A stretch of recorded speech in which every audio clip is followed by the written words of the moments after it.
अष्टादशसूत्रीकानि योगिनामृतदुर्लभम् सायंकाले पठे नित्यम् सर्वशत्रुविनाशनम् सर्वरोगहरम् दिव्यम् सर्वसम्पत्करम् शुभम्।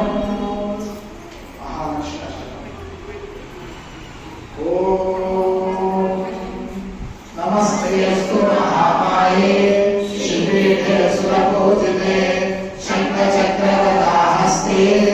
महालक्ष्मी नमोस्तुते नमस्ते करुणारूपे दोलासुरभयङ्करी सर्वपापहरे देवी महालक्ष्मी नमोस्तुते सर्वज्ञे सर्ववरदे सर्वदुष्टभयङ्करी सर्वदुःखहरे देवी महालक्ष्मी नमोस्तुते सिद्धिबुद्धिप्रदे देवी बुद्धिमुक्तिप्रदायिनी मंत्रमूर्ते सदा देवी महालक्ष्मी नमोस्तुते आद्यन्तरहिते देवी आदिशक्ति महेश्वरे योगज्ञे योगसम्भूते महालक्ष्मी नमोस्तुते।